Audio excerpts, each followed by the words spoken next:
How's it going, Mets and overall baseball fans? It's your boy Wardy. We're back at it with a breaking news topic to dissect, react to, and of course break down. That being, and yes, Carlos Carrasco, Mets starting pitcher, has been waived. His time in Queens has looked like it has actually come to an end, or just about, as Carrasco has $2.6 million left on the remainder of his contract, and a multi-year deal has potential of being picked up by an opposing team, and if he is picked up prior to September 1st, so in a day plus from now, he will be playoff eligible if he is on a club that is, say, contending for playoffs. Now, I don't anticipate that to happen in Carrasco's case. I don't think he's going to be picked up by any team, honestly. I'll be surprised if that happens. I expect him to stay on the roster and just be, outright there to AAA Syracuse for the remainder of the year and for the remainder of his contract. But Carrasco's time in Queens looks like it has come to an end, so I want to share my appreciation for not only the player, but most certainly the person. Yes, it was a roller coaster of a ride time for Carrasco during his time in Queens. However, he's a guy that I have a lot of great things to say about and just want to share appreciation on, and also get into the reality that yes, the Mets do not need this starter. He has not been good for the Mets for quite a bit now, and I too am also happy to see him off the team, even though that I do like him as a person. So let's talk about that for a second. Then I want to get into the moves that are happening in baseball, is all highlighted by the LA Angels. Shout out to Artie Moreno for being the biggest owner, biggest schmuck of an owner rather, in all the game. We'll get into that shortly and what all these moves mean, not only for the Mets, but for other clubs in baseball. But starting with Carrasco, Cookie has just under a 7-year around the year. Carrasco has struggled mightily all throughout the season. He just has really struggled to locate, has not been the guy that was the case last year. Over 10-game winner last year, Carrasco was someone that was huge for the Mets in certain spurts throughout the year, was very effective in that really strong 2022 rotation up until the very end of the season, of course. But Carrasco, who was initially acquired from Cleveland to New York heading into the 2021 season, it was during that previous offseason when himself and the bigger name, the bigger piece between the two, and Francisco Lindor,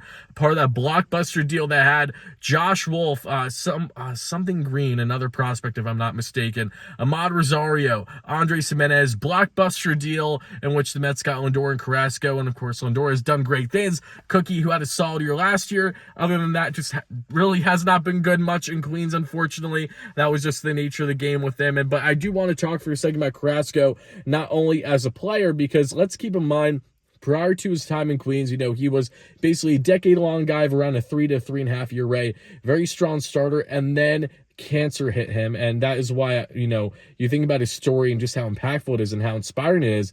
This guy dealt with cancer, just like Liam Hendricks, for example, this past year, which is an amazing story in his own right. So happy that he recovered and everything's fine on his front. But Cookie had to go through it, and he got through it, and he won MLB Comeback Player of the Year in the 2020 shortened season. Carrasco is just a great story, a great human being, a selfless human being. I hear nothing but amazing things about that guy. He literally looks like he doesn't have one bad bone in his body. He literally couldn't hurt a soul. Like the nicest guy, truly, from everything that I've seen. And unfortunately, his time in Queens certainly wasn't strong. It's something that most Mets fans would like to forget. However, him as the person and throughout his career as a whole, he is truly a tremendous person. So again, very happy for Carrasco and everything he's done in his career. I wish him the best and his family and their future endeavors, whether that is going to be in AAA Syracuse outright for the remainder of the year, is electing free agency and gets elected there for free agency, can go in right away and maybe test the waters and see what happens come the offseason should a team pick him up, or if he gets picked up somehow on waivers, whatever it may be. I'm just wishing him the best as a guy who, again, has had some strong starts for the Mets,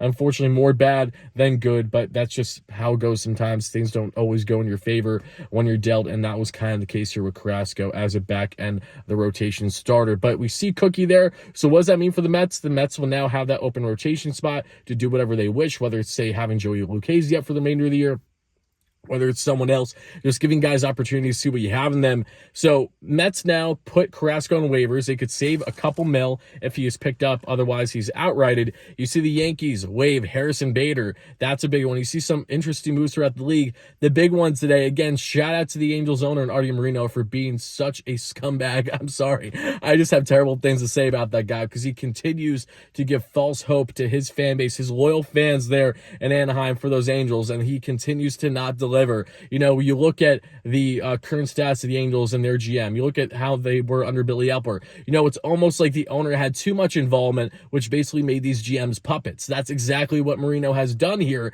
And now you see Shohei Ohtani, who may need Tommy John for a second time. He's still batting like a champ right now because he's such a beauty. But now, after acquiring Lucas Giolito, after signing Matt Moore this past offseason, really strong southpaw in the bullpen, great year previous year with the Texas Rangers. You see Hunter Renfroe that you add to the outfield. You see Randall Grichuk you add from the Rockies and at least one other player, and they're all waived today. They're all waived today because he's basically saying, hey, we try out the trade deadline just a month later. We're cutting all these guys, giving them an opportunity to be picked up by playoff contending teams. And, you know, Giolito, I know he's had his struggles this year. Trust me, fully aware. I've watched a lot of Giolito this year. Really good guy, too. Wishing him the best. I know he's went through a lot this past year in his personal life, so, you know, wishing all good on him. But hopefully things start to turn in the right direction for him wherever he ends up landing. And of course, he will be a free agent at the end of the season. If my memory serves me correct, if I'm wrong, I apologize. Just let me know in the comments down below. Matt Moore, who's just on that one-year deal, for that multi-year deal. Hunter Renfroe, Randall Grichuk, these are all guys that can certainly be impactful on playoff caliber teams or playoff contending teams right now. So if you're a playoff club, now is the time. You know, that's the bait. You're the shark. Go in, dive deep, and see what you can get there, because you're getting pieces for free for the remainder of the year that can still be playoff eligible if you claim them prior to September 1st. So that's wild. That's unprecedented. This feels like something that the MLBPA needs to talk about in their next set of meetings, because when have you seen a team go out of the way to do what the LA Angels did here by cutting all these guys? Now our boy Eduardo Escobar is walking into that room like he's Will Smith, right? Where he's looking around, no one's there. What's happening? John Travolta from Pulp Fiction. He has his hands around. He's just looking around with his hands in his pocket, like, what's going on, right? Like, I feel bad for Eddie, but I do feel for Angels fans more than anything that they have to endure what they're going through. It has been a horrendous season for us Mets fans. It has been a horrendous season for Yankees fans. It has been a horrendous season for a lot of teams. But Angels fans, they go through it. They continue to go through it. And unfortunately, I just don't see how anything changes until Marino finally is able to sell the club, which we thought he was maybe going to do over the past calendar year, but then retracted and said, nah, I'm going to hold on to the team. The worst decision he could possibly make, if I'm being quite honest with you. So that's all I have to say on that. A lot of moves going on in baseball right now, a lean up to the playoff eligibility in just a day or so. So let me know what your thoughts are in the comments down below. Appreciate everyone that's been great supporters on the channel. I hope that you enjoyed this breakdown and my initial reaction. I want to know your reactions in the comments on not only Carrasco, but what this means for the Mets going forward. How are you feeling about them heading into the offseason and everything else with the remainder of the year? Whatever your thoughts are, drop them down below. Thanks so much. Again, as always, guys, I will probably be out on not making content tomorrow. Birthday is tomorrow, so happy early birthday to Short Schmuck Boy, turning 23, so that's always great. But whatever your thoughts are, drop them. Thank you again, guys, and stay tuned for consistent content on Mets. We'll be doing some Mets post games in the near future, and individual videos like you're seeing today, and other breaking news topics, rumors, all that fun stuff. So talk to you guys soon. As always, let's go Mets, baby. Peace out.